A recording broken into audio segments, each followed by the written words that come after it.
Welcome to MTV Somali Channels Nightly News Bulletin. If you're new to us, please don't forget to subscribe in order not to miss out on our brand new nightly news round in Somalia. In today's headline, Somali troops withdraw easing civil war fears. 9 people, including 7 children, die in Mogadishu after heavy rainfall.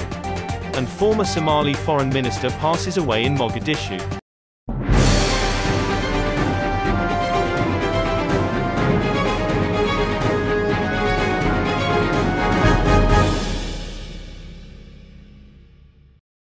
We start with, convoys of troops allied to the opposition have been seen withdrawing from Somalia's capital, Mogadishu, a fortnight after clashes in the city sparked fears of a return to civil war.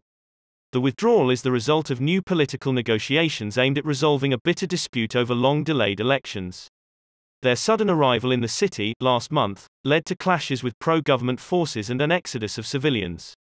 There was widespread fear that brinkmanship by the country's political elites was pushing Somalia back towards the days of clan warfare and anarchy. But under international pressure, President Mohamed Abdullahi Farmajo backed down on his controversial plan to hold on to power for an extra 2 years. Election talks resumed, and Somalia even reached out to its neighbor, Kenya, to end a separate crisis and restore diplomatic relations.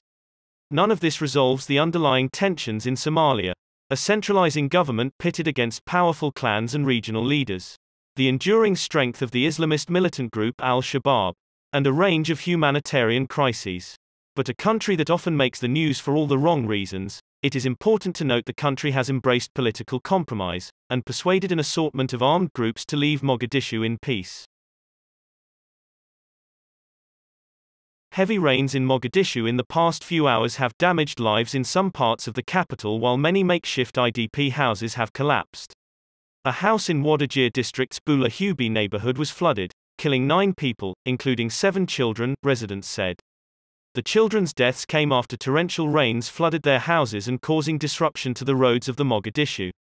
The main problem is the floods in the city have no drainage system, and this has affected some neighborhoods in Bulletin, with the local government being accused of neglecting to deal with the floods, and occurring problems for residents every year during the rainy season.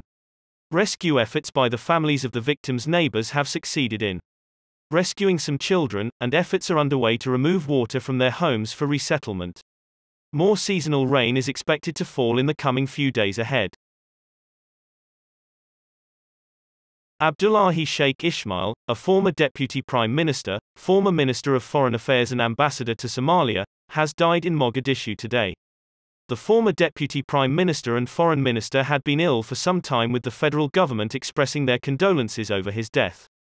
He served as a minister during the Transitional Federal Government, TFG, and several times as a member of the federal parliament. Abdullahi Sheikh Ismail also served as ambassador to Russia and Greece in the 1980s. That's it for our nightly news roundup. Don't forget to subscribe in order to not miss more bulletins from MTV Somali Channel.